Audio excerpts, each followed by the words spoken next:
दोस्तों, जब कभी भी इतिहास के बड़े बड़े मंदिरों को तोड़ने, उन पर हमला करने या फिर उनको लूटने का जिक्र आता है, तो आज के दौर में हिंदुस्तान में सबसे पहले औरंगजेब, बाबर, टीपू सुल्तान या इस जैसे ही कुछ और नाम सुनाई देने लगते हैं। अब इनमें से किस किस ने मंदिरों को सच में तोड़ा था, किसने नहीं तोड़ा था, जिसने भी तोड़ा था तो उसने क्यों तोड़ा था, और कौन ऐसा था कि जिसने बेशुमार मंदिर बनवाए भी थे और दान भी दिया था। ये सारे सवाल हम एक तरफ रख देते हैं और इनको एक तरफ रखकर आज हम आपको हैरान करते हुए इतिहास के एक ऐसे राजा, इतिहास के एक ऐसे किंग से मिलवाने जा रहे हैं कि जिस राजा ने मंदिर तोड़ना तो दूर, बल्कि मंदिरों के साथ जो सुलूक किया था और जिस लिए किया था, उसको देखकर तो इतिहास के बड़े से बड़े जालिम हुक्मरान भी शर्मा जाए। और सबसे ज्यादा हैरानी की बात तो ये है कि इतिहास के इन राजा साहब का नाम भी हुआ करता था हर्षा हाजी हर्षोफ कश्मीर के,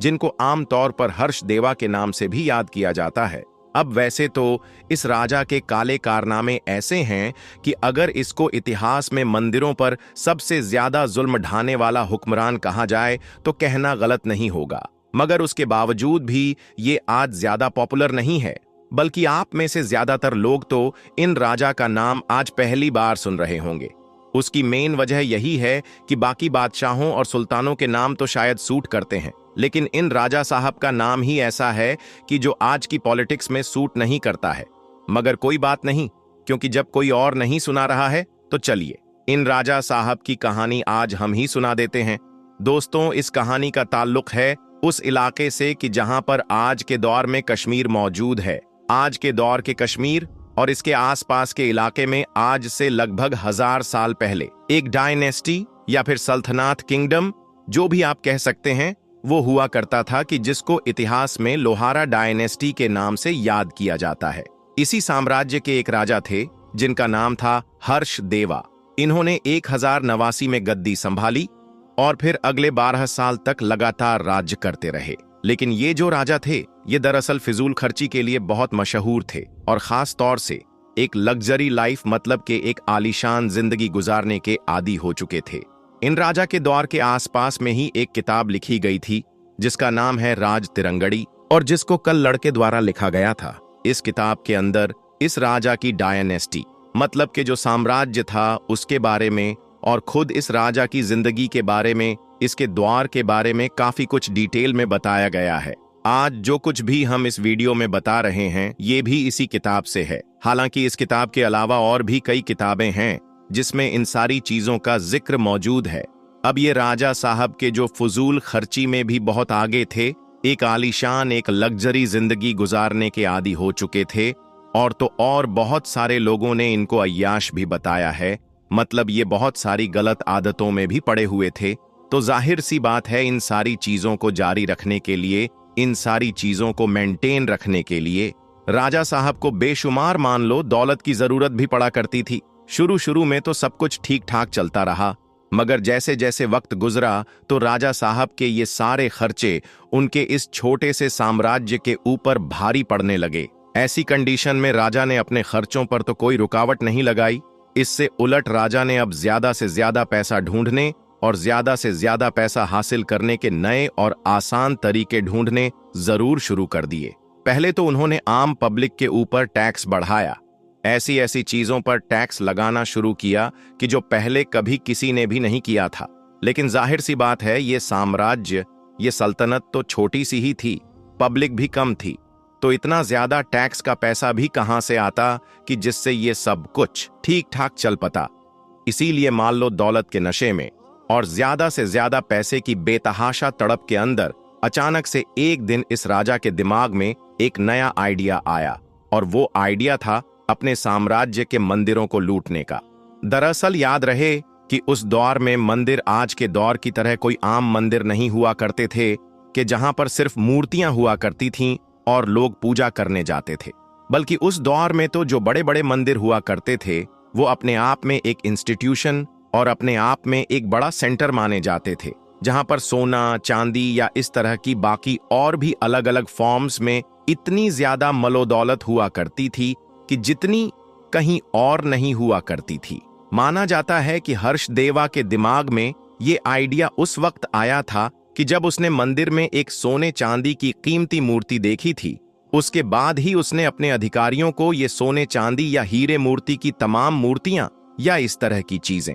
लूटने का हुक्म दिया। और तो और अगले कुछ वक्त के अंदर ही जब इस राजा को यह महसूस होने लगा कि कम से कम वक्त के अंदर ज्यादा से ज्यादा दौलत हासिल करने का ये सबसे आसान तरीका साबित हो रहा है, तो फिर तो उसने इस काम के लिए बाकायदा अपनी सल्तनत में एक अलग डिपार्टमेंट ही बना डाला। मतलब जैसा कि पहले की दौर की अलग अलग सल्तनतों में या आज के दौर में दुनिया के हर देश में होता है कि हर काम के लिए अलग अलग डिपार्टमेंट होते हैं। मतलब कि हिफाजत यानी कि जंग के लिए एक अलग डिपार्टमेंट, फाइनेंस मतलब कि इकोनॉमी चलाने के लिए एक अलग डिपार्टमेंट, एजुकेशन मतलब कि तालीम पर ध्यान देने के लिए एक अलग डिपार्टमेंट। बिल्कुल वैसे ही इस राजा ने एक डिपार्टमेंट बनवाया था कि जिसका काम ही था कि अमीर से अमीर और मालदार से मालदार मंदिरों को पहले सेलेक्ट करना, मतलब कि उनकी निशानदेही करना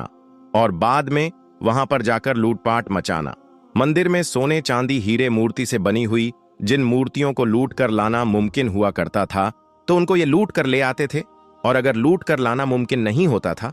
तो फिर उस मूर्तियों या फिर इस तरह की बाकी चीजों को तोड़ दिया जाता था, और फिर जो भी सोना चांदी वगैरह हुआ करता था उसको पिघलाकर सिक्कों में या बाकी चीजों में बदल दिया जाता था। अब हैरानी की बात यह है कि बहुत सारे लोगों ने जब किताबों में हर्ष उर्फ कश्मीर के बारे में ये सब कुछ पढ़ा तो उन्होंने ये एक्सक्यूज देना भी शुरू किया कि ये राजा कहने को था तो हिंदू ही, लेकिन ये मुस्लिम जैसा हो गया था, मतलब मुसलमानों के प्रभाव में आ गया था। मतलब इन लोगों के दावे के मुताबिक ये वो दौर था कि जब धीरे धीरे ऑलरेडी अरब की तरफ से हिंदुस्तान के ऊपरी इलाके में मुसलमान आने लगे थे, और हर्षा ऑफ कश्मीर के दरबार में भी काफी हद तक मुसलमान सिपाही या इस तरह के लोग मौजूद थे, और उनके कहने पर या उनके इन्फ्लुएंस में आकर ही हर्ष ऑफ कश्मीर ये सब कुछ किया करता था। लेकिन साथियों, प्रॉब्लम की बात यह है कि जिस हर्ष ऑफ कश्मीर के बारे में ये दावा करने की कोशिश की जाती है कि वो दरबार में मौजूद आम मुस्लिम सिपाहियों या आम लोगों से इन्फ्लुएंस होकर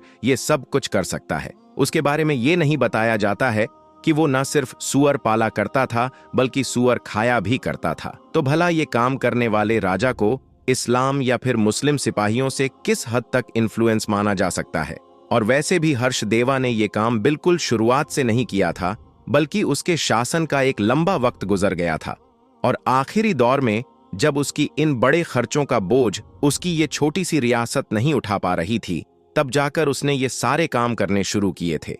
लगभग सभी ऐतिहासिक किताबों से और साथ ही साथ लॉजिक से भी यही समझ में आता है कि कश्मीर के इस हिंदू राजा ने जो इतनी बड़ी तादाद में मंदिरों को निशाना बनाया था, उसके पीछे भी वही रीजन था, वही वजह थी कि जिस वजह से ही इतिहास की ओर भी कई हुक्मरानों ने मंदिरों को इस तरह से निशाना बनाया था, क्योंकि उस दौर में मंदिर आज के द्वार की तरह सिर्फ आम मंदिर ही नहीं हुआ करते थे, बल्कि मान लो दौलत इतना हुआ करता था कि मान लो दौलत के मामले में समझिए वो बैंक हुआ करते थे। बाकी आखिर में हम ये जरूर जानना चाहेंगे कि आप में से कितने ऐसे लोग हैं कि जो इस वीडियो से पहले से ही हर्ष ऑफ कश्मीर यानी कि कश्मीर के हिंदू राजा के बारे में जाना करते थे। कमेंट्स बॉक्स में जरूर बताएं। वीडियो अगर अच्छी लगी हो तो लाइक करने के साथ साथ दोस्तों के साथ जरूर शेयर करें, और ऐसे ही वीडियो देखने के लिए हमारे इस चैनल को सब्सक्राइब जरूर करें। हम मिलते हैं आपसे एक और नई वीडियो में, तब तक के लिए अल्लाह हाफिज।